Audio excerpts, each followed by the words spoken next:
our goal when we started it was, look, let's sit down, let's identify what describes this company culture, company just in general, and how do we relay what we do to other businesses, other people that stands out. What makes us different from everyone else, and how do we want to send that message out there?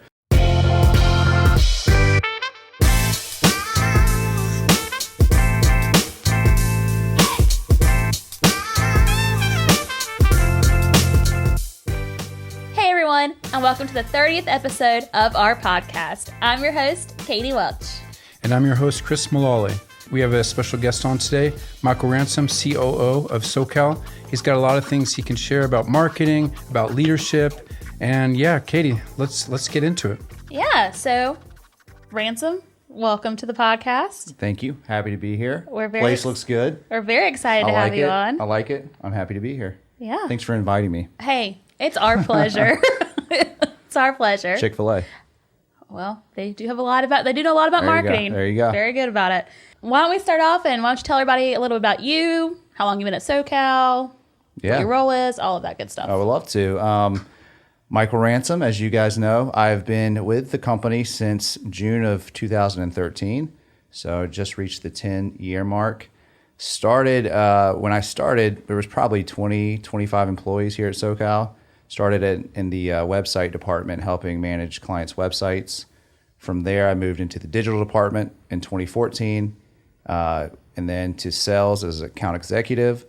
And then from there, I spent 3 years doing that, and then moved to our newly established marketing department that we started in 2019 as a director of marketing. And then 2020, late 2020 is when I moved into the COO role. So I've been here 10 years, seen a lot of faces come through, worked with a lot of people for a long time. Mulally has been here 10 years definitely. As well. We were pretty much started around the same time. But the company's grown. We're doing great. And we continue to grow, bring on new clients, and just keep helping our clients, in every way possible. So seen a lot of change to the company over the 10 years, but here we are. And it's never been better, honestly. 10 years, that's a long time to be with the company. It is. Doesn't seem that long. Honestly, it's flown by. But yeah, 10 years I've been here and enjoyed every minute. Yeah. Well, and obviously you've been in a lot of different roles since you've been here over 10 years. And what's one of the favorite roles that you've had being at the company? I would say I've enjoyed pretty much everything I've done. But creatively speaking, I think when we started the marketing department internally in 2019 and got to oversee that and help with that, I think that's probably been the most gratifying. It's been a lot of fun. I've worked with a lot of great people on the team, you guys included.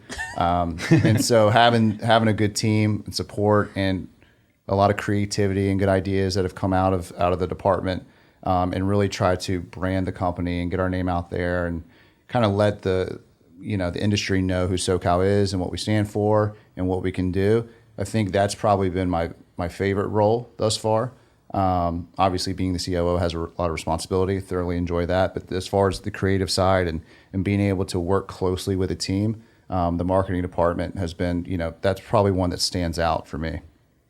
And from that period, obviously there was a lot of innovation and change throughout the organization. Was there a particular campaign that you were like, this is fun, like we are making marketing and advertising that matters, that's different, that's unique, any of that kind of stuff? Yeah.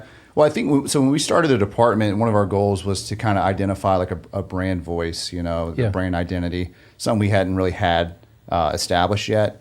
So with that in mind, we kind of obviously came up with that and what we wanted to our visuals and our tone of voice to sound like and look like. So from there, we were able to kind of craft 3 or 4 campaigns over the last few years. We did the digital Stuck in the Past in 2019, which was really a fun one, using elements from the past, the Beatles artwork. We did the Back to the Future artwork, and we used a lot of the employees around here to kind of participate in that. And we ran some paid social campaigns, and we did some videos around that. So that was really cool. And then we did, we did the service station, which was a big thing at NADA, the trade show, where we had basically everyone dressed up in retro service station and talking about the services we provide as a one-stop shop. And then Last year we did more of a sports themed campaign, the Game Changers, which was fun because we were able to do, a lot of like the Sports Center themed commercials around that. And then when we went to NADA last year for that show, everyone was dressed in football jerseys and track suits. And so what we try to do with that is just kind of push all of our marketing materials out there with that campaign in mind, obviously. And so as the team comes up with these ideas and we roll them out, it's just fun to get everyone in the company involved and get everyone backing it and supporting it, kind of having that, that campaign just resonate throughout the company. And then obviously what we put out on social, on YouTube, on every platform that we're on, we just want to make sure it's pretty consistent. Now, digital advertising is a really hot button topic. It's been that way for a couple of years now. What are some of the ways that we stay ahead of the curve as a company when it comes to digital advertising? Yeah, I think, we've got a really strong digital team here who's always innovating and kind of looking at the trends in the markets and seeing what's coming in the pipeline. And we work with some third parties too who are very helpful in helping us, execute some of the digital campaigns. But what we have internally as a team is we're very strong. We have a paid social team. We've got, a pay-per-click team. We've got an SEO team. Which all kind of runs into our websites as well, which is our website department. So knowing that you have a team in-house who's constantly up on the trends, looking at the market research, seeing what's coming down the pipeline, is very beneficial because we can go to our clients, obviously, and say, look, this is what our team's showing us. This is what we're seeing in-house. And then here's how we execute. We can go to them with ideas and strategies that we know have worked because of obviously our client base, we see it working, but also they're very forward thinking as well. So they're seeing what's coming and they're trying to execute, new products, new offerings that we can roll out to our dealers or to any of our clients really, and kind of showcase, what's coming. Just because, when you have a strong team of so many people who collaborate really well together and, kind of bounce ideas and the communication's there and bounce ideas off each other. It's really helpful to see, okay, here's what's coming 2024 and maybe even further out. So it's time to kind of start shifting some of our budgets that way or some of our ideas and thinking and strategies that way. It's really helpful to have that in-house. A lot of other agencies, they may have to outsource that or, they're not able to sit down with a client and really express what they're seeing because they can't just walk downstairs or next door to someone in the digital department or and have these conversations. So I think that is such a benefit, and that allows them to obviously see what market trends are coming. I do want to step back just a second about something that you had mentioned earlier regarding your own description of like the evolution of the marketing department. I may be being judgmental, but I don't think a lot of businesses spend the time saying, what are the 3 words that describe like who we are? And like when people talk about us, what kind of voice do you think we have? Is it sarcastic? Is it fun? Is it informative? Like, I don't know. I just wanted to, because I know that you had a big role in like spearheading that. If you could just talk about that. Yeah, I think for any business really, like it's important to establish who you are as a brand. I think a lot of brands out there maybe have an identity crisis. They, they have products or they have something they can offer to people. They just don't necessarily know how to make people aware of, what they do or how they do it.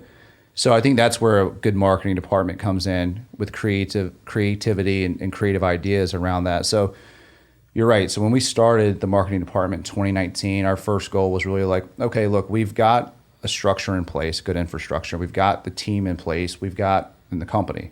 And we've got great products and great offerings and really hardworking employees here.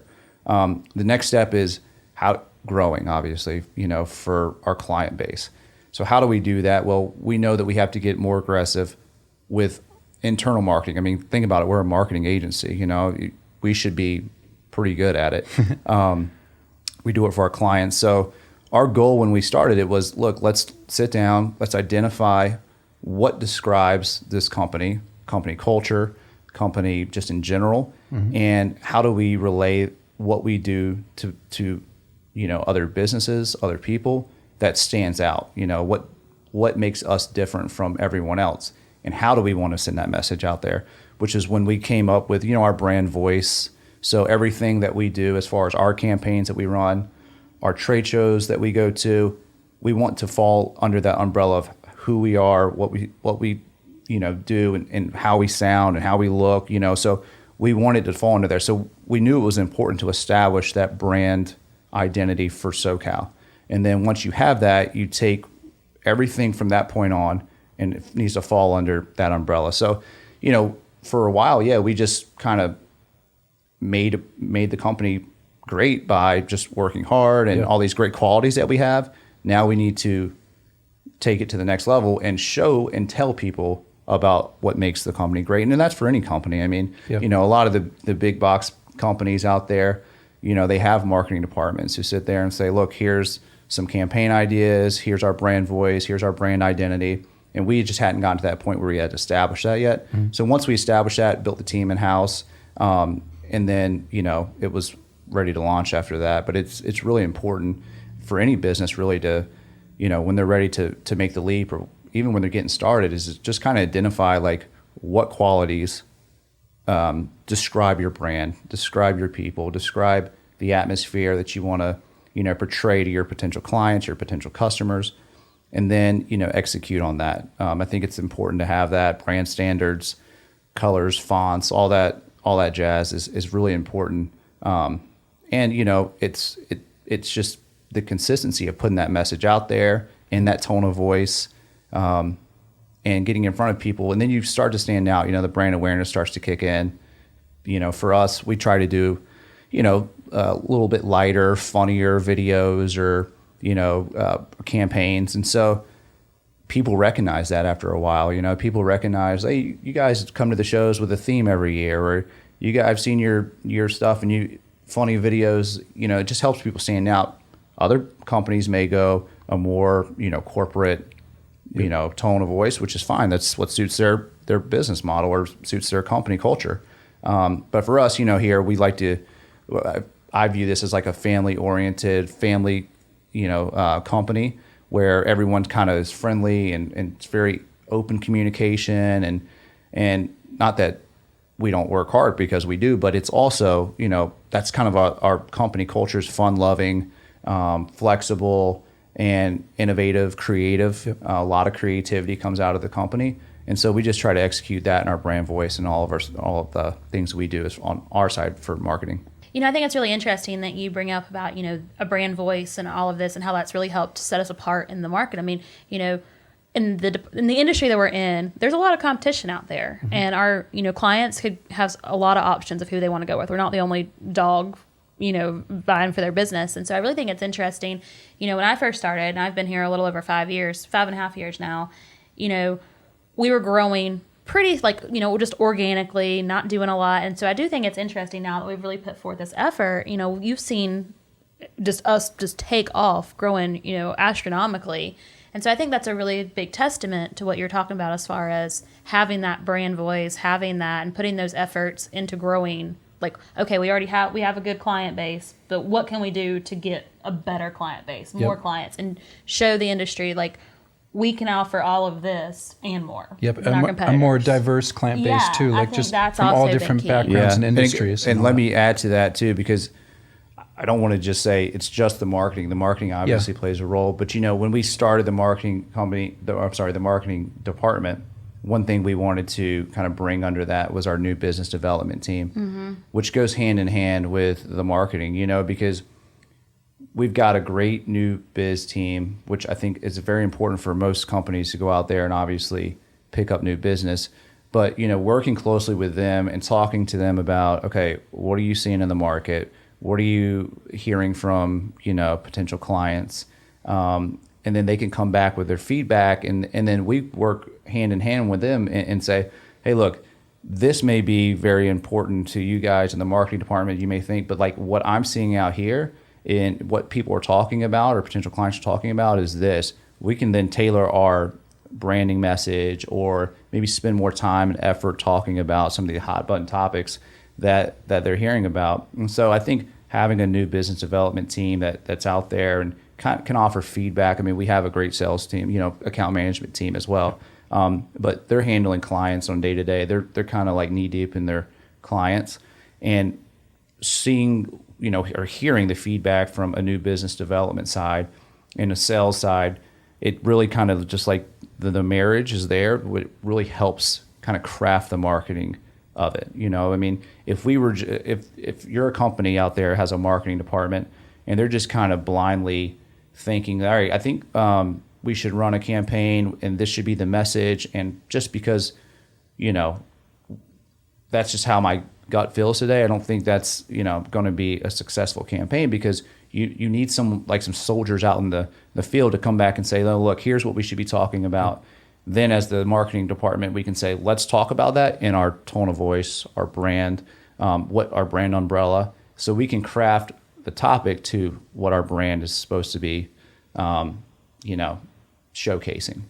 Yeah, I think you bring up a really good point there as well, because I know that when we go to trade shows and whatnot, we try to think about what these pain points are, like what we're hearing from our clients. I think it's really important in the new business to tell us, if you have 6 different clients that are all mentioning the same thing, well, you go to a trade show, you can craft this whole conversation, and it's like they recognize, like, okay, you really understand like what I'm going through, right. Where agency over here, they don't understand my business. Yeah. And you guys really do. Yeah. So that's a really good point about bringing up about understanding and having people out there talking, and then being able to work so closely with the department that can come back and tell us those things. Yeah. Communication's vital. The insights are very important.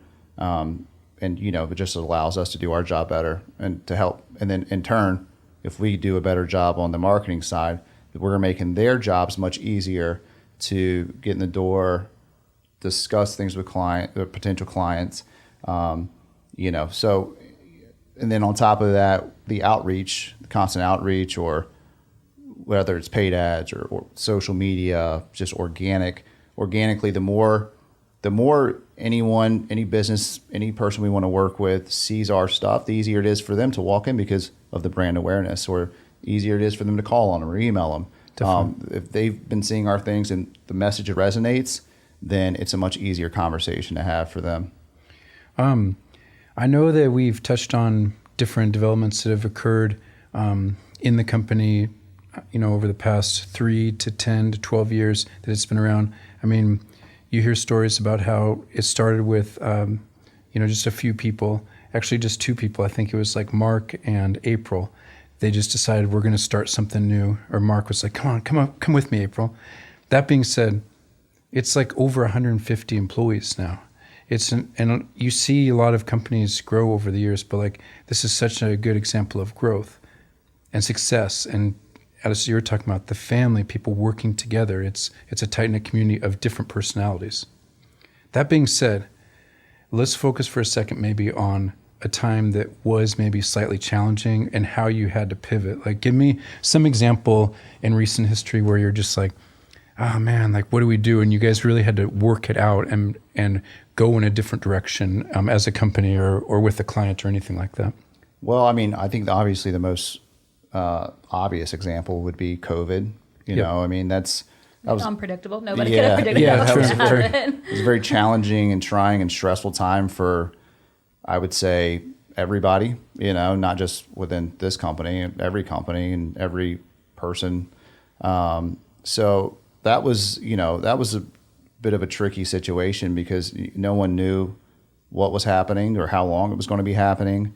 But we knew for us specifically, we knew we had a lot of employees that we cared about and cared about their families and cared about making sure that they were okay. And we didn't want to, go into a situation where we were having to lay off employees or, do anything of that nature. So that was one of those moments where, as a leadership team, and I'm not just talking about our company. There's millions of companies out there who had this conversation. So, but for us internally, it was, because we work so closely together, because we have such a family-oriented company, there was so much communication about, okay, what do we got to do to make sure we get through this and our employees are here with us and we come out the other end stronger, because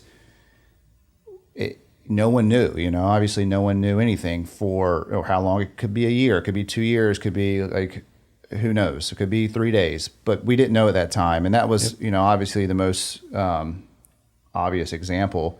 But, it's just one of those things that happen. And as a leadership team or as a company in general, we just kind of, stick it out and come out the other end stronger. And I think it did make us stronger as a company.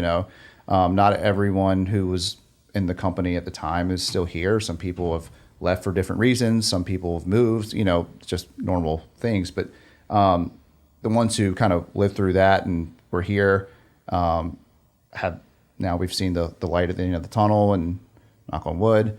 And so I think that really kind of made our company stronger, made our culture stronger.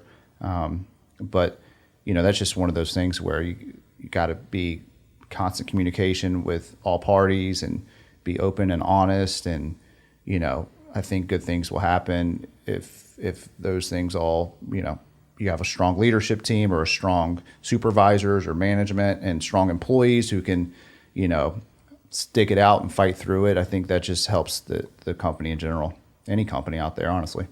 It's incredible.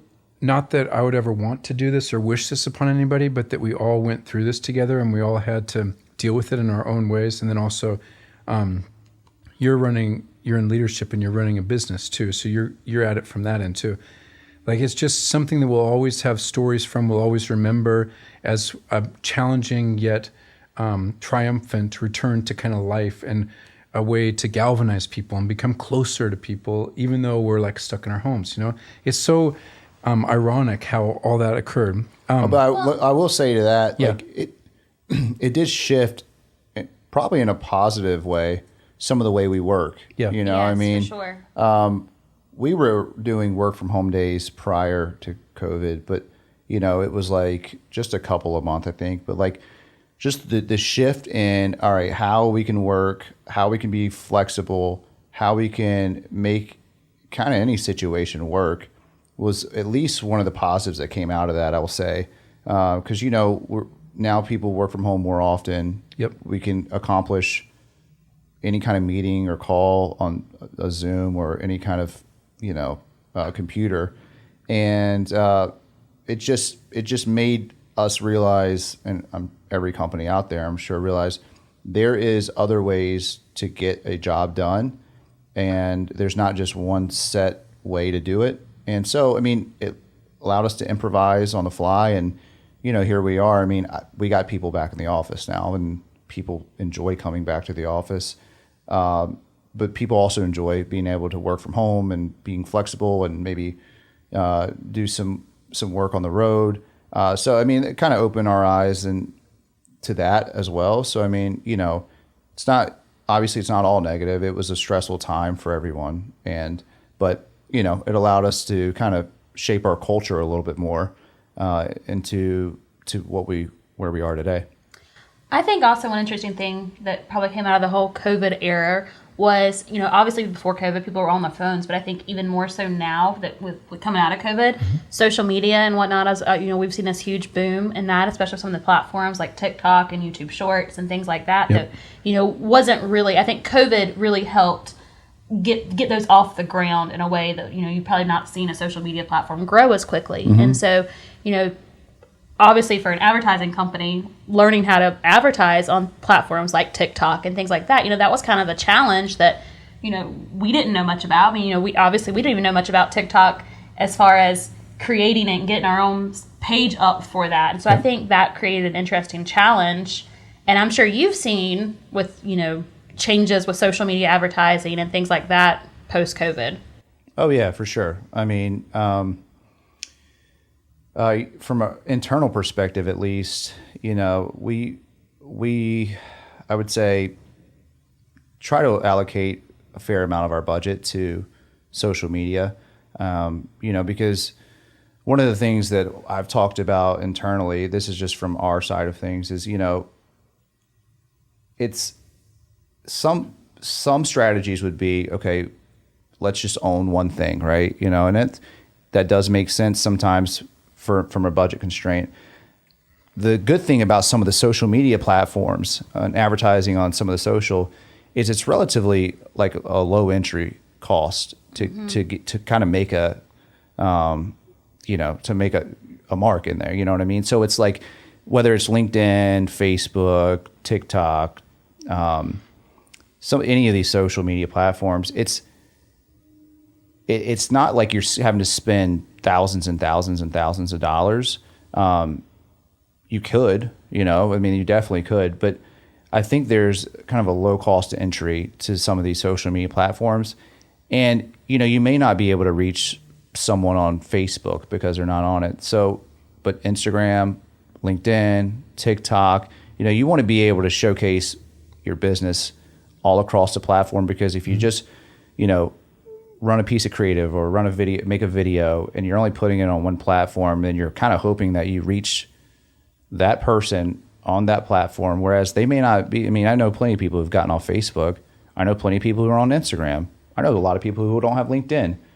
I know a lot of people who don't have TikTok, and vice versa, So you want to be able to meet them where they are.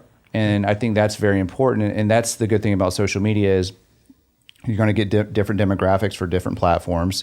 And being able to have a consistent message and speaking to that audience. I mean, it's good to kind of change up your message based on your platform or your content type.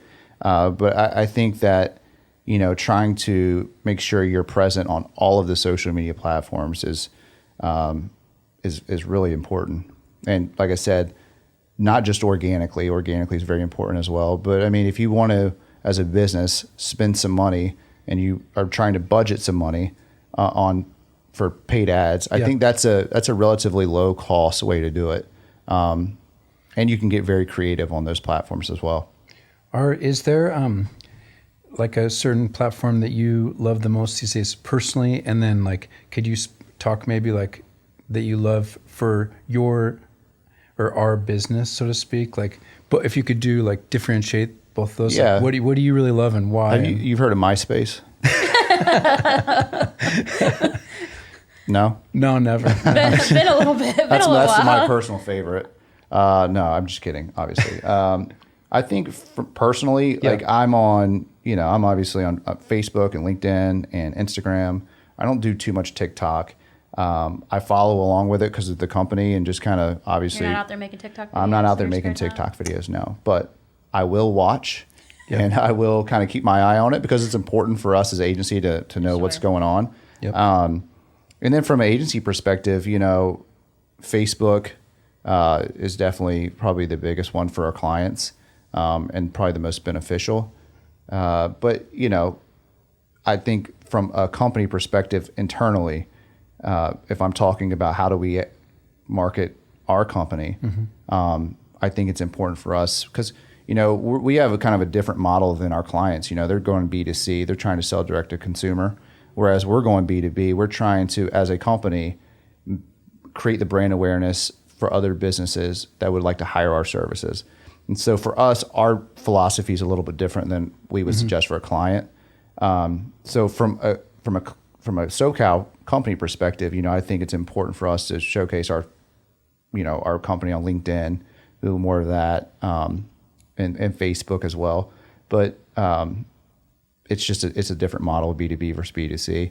And so I think, it's important for us as a company to be involved and on top of all of it, not just for our clients' sake. Obviously, we're the subject matter experts. We're walking into the clients and talking about every form of advertisement you can imagine and what makes the most sense. But for us, obviously, as a company, we got to be on top of it too, because our potential clients who we want to do business with, they may not be on Facebook or TikTok, but they're probably on LinkedIn or they might be on Instagram. So I think that, it's just important to know who you're trying to reach, who your target audience is, and then make sure you hammer home all of them if necessary. I mean, organically you should be for sure. Paid, it just depends on your budget, but that's just kind of how the world works. What about other forms of marketing that kind of drive home those same messages that you're putting out there, whether that be email marketing, paid, PPC, anything like that? Like how important is that for all of that message to be consistent and kind of, I guess, the same amongst all, like the same messaging amongst all the platforms? And how do you kind of work that out? How do you make it all work, so to speak? Yeah, I mean, it's very important to have a consistent brand message, no matter what your brand is, if you're a car dealer or if you sell tennis shoes. I think that it's very important that no matter what your message is, it's consistent across every platform, so whether that's pay-per-click, you're running paid ads, whether that's an email marketing deployment, I think having, your message in everything that you do or say or deploy is very important. I mean, that's the consistency, just kind of hammers home the message, the brand awareness, whatever you're selling. You want to have, if it's a big sales event, you want to make sure that your audio, whether if you're doing radio, matches your TV, if you're doing TV, matches your CTV, OTT ads, if you're doing that, YouTube pre-roll. There are many different platforms to get that message out, but consistency is key for sure. You want to make sure that you have a strong, consistent message that someone can associate with your brand. If you're having the Katy car event, and nice ring to it. It's got a nice ring to it, right? You want to make sure that you hammer that message home, and you want to have your pay-per-click ads read that. You want to have your emails read that. You want to make sure that you're doing everything possible that you're doing as far as advertising is concerned to hammer home that message. So I think the most important thing is no matter what you're doing, as long as you're consistent in the message, that's going to go a long way. What would be a piece of advice maybe that you would give a client that just came on, so to speak? Like what would you want to impart as like a piece of wisdom to them if they're just like a brand new client and they're just working with their first agency and all that kind of stuff? Consistency is key. And I'm not just saying that from a sense of like your messaging, obviously that, but you have to learn. We've had clients in the past, or I've worked with other companies who have, all right, let's try this for a month. If it doesn't work, let's stop it. That's not going to be a strategy for success. I think that you have to be consistent. You have to, especially when you're a new client or you're starting a new campaign, 90 days minimum, in my opinion. You gotta start your campaign, you gotta start your messaging. And if you're picking a platform you want to start it on, or if you're picking, if you're meeting with us and we're giving you recommendations, I think that staying consistent with that and just knowing that, hey, I may not like see something tomorrow, you may, that'd be great if you do. We would love that. But you have to understand that it's going to take people a few times to hear a message or see a message. And if you just kind of just pull the plug on it after 30 days or 15 days, then you're not going to see the results. I think staying consistent with your message, along with letting it play out, letting digital optimize campaigns, kind of see what works, what doesn't, and then staying just kind of sticking to the plan. I think that's the most important part. Stick to the plan. Especially with our agency, we go in, we recommend things based on research, analytics, what we see, market research. So there's a lot of support to back up the recommendations, and just kind of having that trust and know that it's going to pay off. Just be consistent and be patient. Let it kind of learn, let the systems learn, and then stay strong in your message, and don't just flip the switch and hope that, it's going to work like that. It will, it may, I'm not saying it won't. We would love for that to happen. Sure. But, you get some businesses out there who may say, all right, let's try this for a month. Doesn't work. Now let's try this. Now I want to do radio. Now I want to do TV. Now I want to do, you're not giving enough time for the message to really catch on. Sure. People also aren't always in the same spot in the buying funnel. Some people may just be starting to look at, cars or tennis shoes or whatever you're selling. Yeah. And, they're not ready to make the purchase. It's a good point. But there are people that are going to be lower in the funnel who, I need a new pair of shoes today. Right. And, I saw an ad for XYZ shoes. Yeah. I want to try those. Yeah. And different platforms have kind of meet people where they are in the right. I think that's phase, great. you know, I mean, like pay-per-click, it's going to be your lower funnel. I mean, those Sure. are people who are probably ready to make a purchase. Whereas, you know, maybe you're going to do some Facebook or CTV ads or something that's just going to kind of drive home the brand. And then as people hear your brand, when they're ready to make that decision, then they think, oh, wait, I've seen their ads before. I know that name. That resonates with me.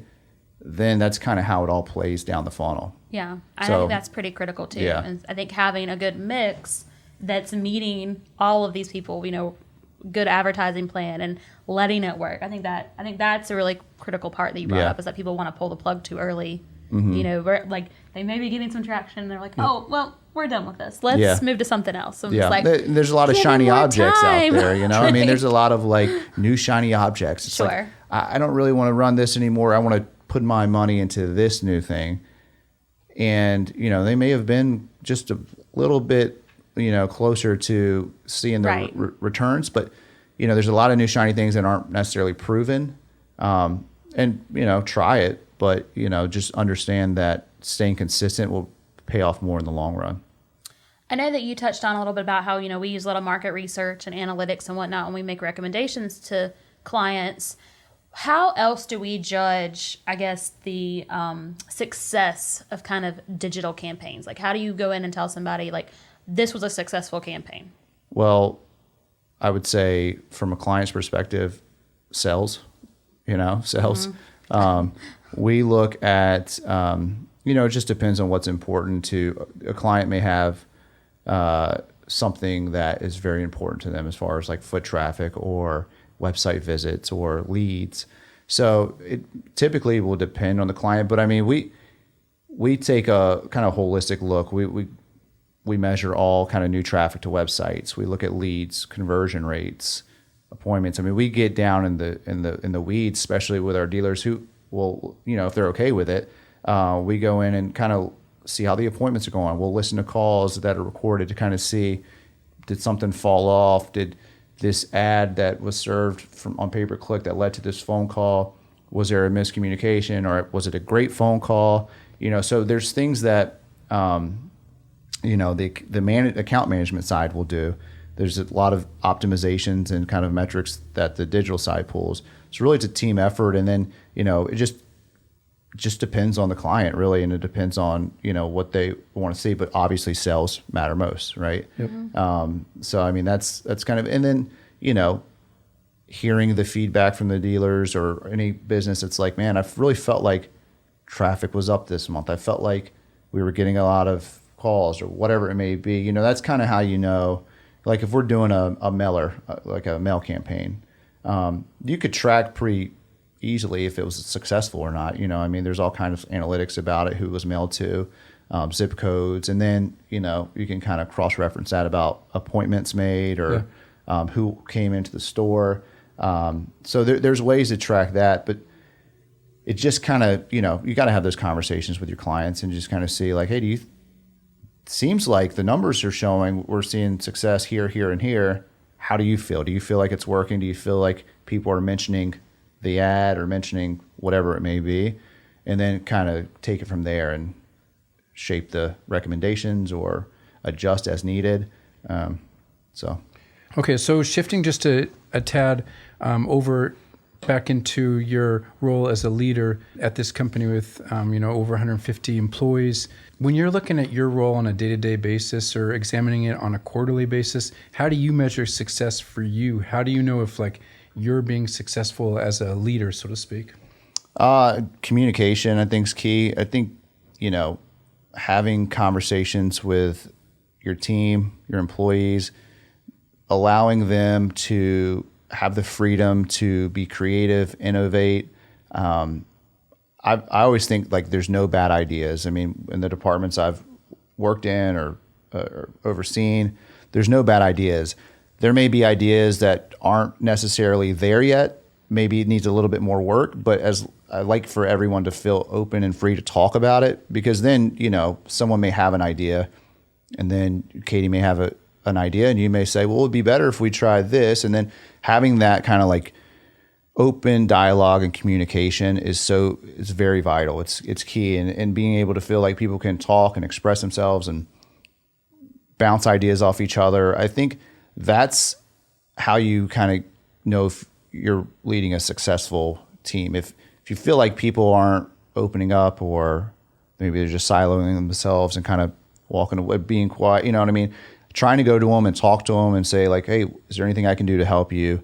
What can we do to get more involvement, or things like that? I think just having the communication, because you'll find out quickly if you're not running a successful team, or if there's something wrong. You know, if you just kind of leave people alone, don't really talk to them, just kind of micromanage, or the vice versa, micromanage. You know, and people feel like, you know, you got to let them feel like they trust you enough. You know, I want my teams to feel like, all right, he trusts me enough to let me do the job. I mean, there's the supervisors, or there's people in companies all around the world who probably are micromanagers, you know, and not saying, you know, maybe that's necessary in their role, but I think that successful leaders or successful people, they'll know if they're doing a good job because they're able to talk to their team. They're able to receive feedback. They're able to offer feedback without their team getting defensive or upset. And they feel like they're comfortable within their team dynamic. Sure. Because if you're a good leader, your team's going to want to get the job done because they know that they're doing it for not only themselves, they're doing it for you, they're doing it for the company. They have buy-in. They're bought in, right? Mm-hmm. And, you know, when you see a team that's completely bought into the end goal, then you pretty much can assume you're going to be in a successful situation with your team. And, you know, that's kind of how I look at it. I also think too that turnover probably plays a role into that too. Like if you see a lot of people that are just obviously leaving the company, you know, I feel like you probably know like, okay, there's something going on. Yeah. Like there's something that's out of rhythm.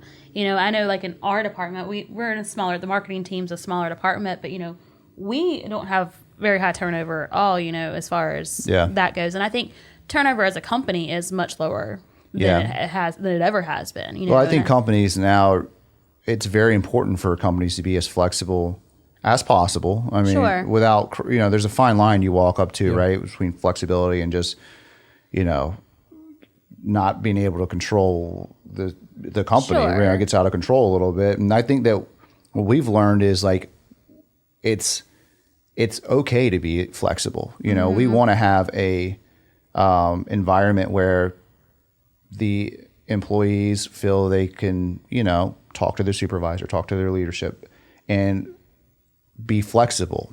I think that, you know, COVID kind of taught us that, and I think that helps. There's a lot of companies out there who, you know, go the opposite direction. And yeah, I'm sure turnover is high, but, you know, being able to have flexibility and, you know, and that's another thing about, you know, having a team that you can trust. You know, I mean, if you have a strong structure in place, if, you know, the job's going to get done, you can be flexible, and because you don't have to worry about it. You know, you have trust in your employees, then it just makes everyone's life easier. It makes the culture better. It's like, I don't have a problem being flexible with, you know, Jane Doe, because I know she's going to get the job done. You know what I mean? So that there's a payoff there that kind of leans its way to more flexibility in the future. You know what I mean? So I think that's kind of a, you know, it's a good balance as well. How do you handle, you know, like, you know, in the past, negative feedback from clients, or they're super dissatisfied with something they think you guys have done, or maybe you have? How do you handle that? Even former employees, you know, leaving reviews on Glassdoor about the company because they had a bad experience. I think the most important thing is just taking ownership. You know, it's like, yes, you could be upset about this or that, and we could all say, well, no, maybe you did this or that. You know, I don't think that's helpful for anyone. I think the most important step is, all right, something went wrong somewhere, and I'm fully responsible. I'm going to take ownership for this, and I'm going to get to the bottom of it to make sure it doesn't happen again. I'm not saying, you know, and I think that's like a leadership quality 101, right? It's like, if a client is upset with us, it's not beneficial for us to be like, yeah, I think she messed it up or he messed it up, but maybe you messed it up. It just creates a bad dynamic. So, I think most important is taking ownership. All right, something went wrong. Mm-hmm. It's my fault. I didn't talk to this person on our team about how to handle this. I should have, from the beginning, let them know that they could come to me if they had issues or, whatever it may be. I think that's the most important. And then, you kind of work through that with everyone involved, starting from a place of, this is on me. I should have prepped this person better. I should have been more involved in this, or I should have done somewhere along the lines. Maybe whoever did messed up or whatever it could have been, but you starts with you, right? And then same thing with employees too. Obviously if someone is upset about a company at any capacity, then, as a leadership team, as a person in a leadership role, you say, okay, well, that's on us. Maybe we could have done this differently. Maybe we should have done this differently. Maybe we could have created an atmosphere of this or that or whatever it may be. But it just kind of frees you of the drama and the fighting and the going back and forth and all that, just to know, all right, it's a lesson learned. I should have done this or we should have done this, and now we know, and it preps you for the future. If you can just start from a place of, this is on me, I messed it up, I did something, I take ownership, should have been a better leader in this situation, then next time you kind of see something maybe bubbling up that reminds you of the past, then you can address it and you're aware and you've kind of been in this situation before.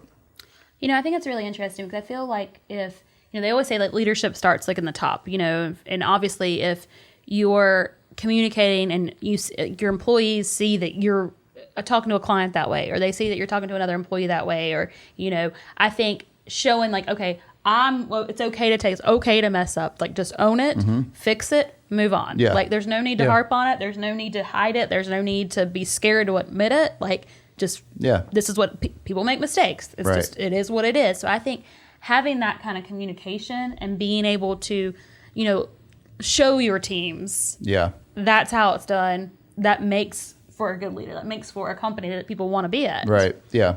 Because and customers want to work with. Yeah, like you said, people make mistakes. It's normal. You know what I mean?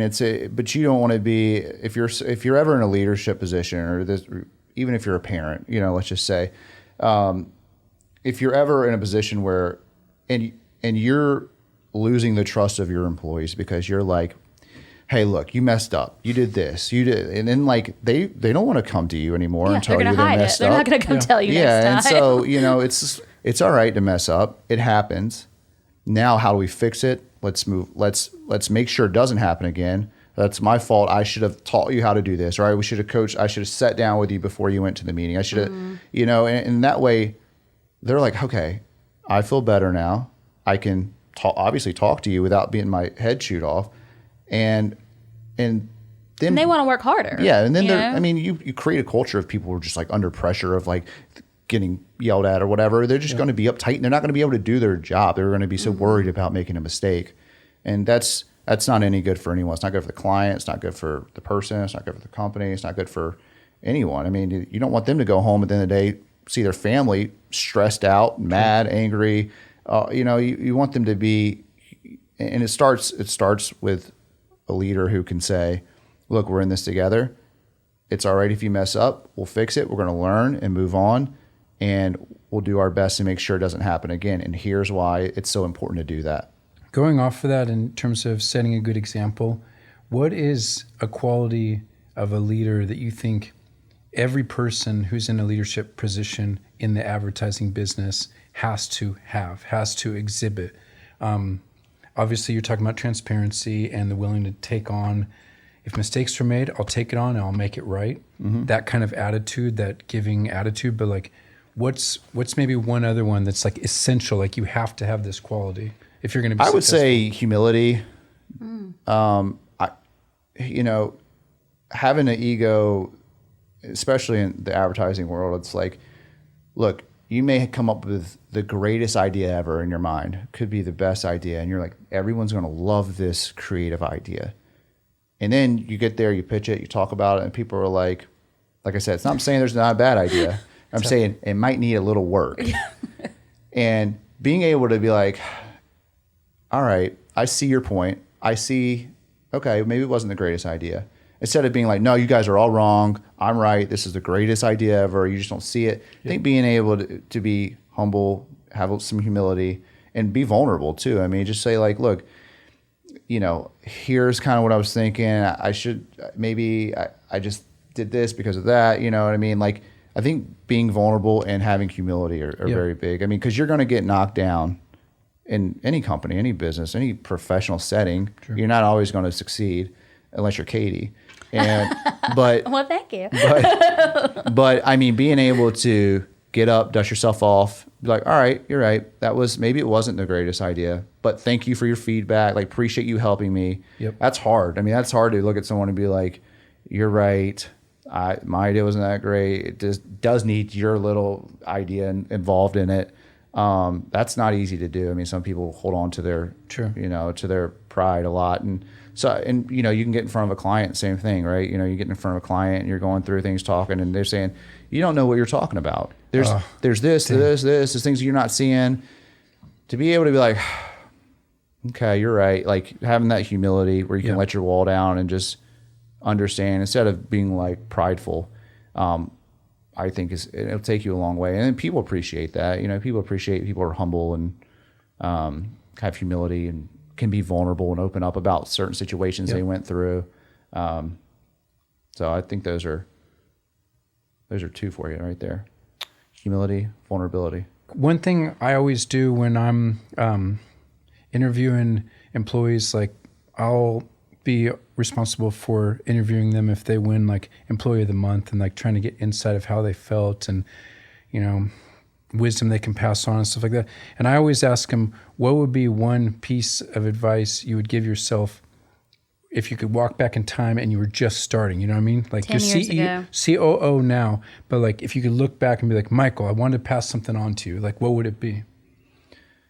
I would say just don't be afraid to speak up. I think a lot of probably people who are coming into a company or coming into a certain culture kind of just want to get by and make sure they're not like ruffling any feathers or anything like that. Or, and I'm not saying speak up in like a, yell and be mad. This is bad. I'm saying like, don't be afraid to go around, talk, throw your ideas out there, and just kind of, get to know everyone, get to talk to people, get involved in whatever you can. I would say like it's so helpful to try to shadow different departments, learn the company, learn what we do. Sometimes we can get kind of in our own little workspace and, all right, we're doing this. I don't know where this is going to go, but I know it's needed, and trying to understand the bigger picture. Yep. And that means speaking up to other employees, talking to them, getting to know what they do, speaking up in meetings, voicing your opinion on things within the company, or, speaking up on, hey, I have a creative idea that we could do for a client, or, I think that would probably be, just don't be afraid to get out there, put yourself out there. So, I mean, like if you're in a meeting or whatever and you've got an idea, but you're like a little shy, you don't want to say it, not saying you don't have to say it in the meeting. You go to your supervisor or go to someone and talk about it. But like, even if it's laughed out of the room, no one's going to remember that in like 5 or 6 years. You know what I mean? Like, no one's going to be like, remember 6-7 years ago in that meeting on Tuesday afternoon where you said that the car dealership should bring a chicken to the dealership and, lay eggs or whatever. Like, no one's going to remember that, So if you think it's a good idea, say it. Someone might be like, oh, it would be a pretty good idea if we did a different version of it. So, I mean, just speaking up and, people appreciate that. People appreciate ideas, and people appreciate, collaboration and working together. And, I just think that that's always something that a lot of the newer employees or employees starting out in general, it's all right to just say what you want, I mean, definitely, as long as it's, appropriate. Well, Michael, thank you so much for being on the podcast today. I know I personally got a lot out of this interview and I did too. Learned a lot about how you do things and the method behind, I guess, the Madness. Yeah, the method behind the madness. So I feel like I got into a lot. I hope those of you that are listening and watching us did as well. As always, we really appreciate all of you for listening, subscribing, and being part of our loyal fan base. Thanks so much. Stay tuned for the next episode, and talk to you soon. Thank you, guys. I just want to say thank you for your hard work. Love you guys. Love you guys. Love you. No, them. And you.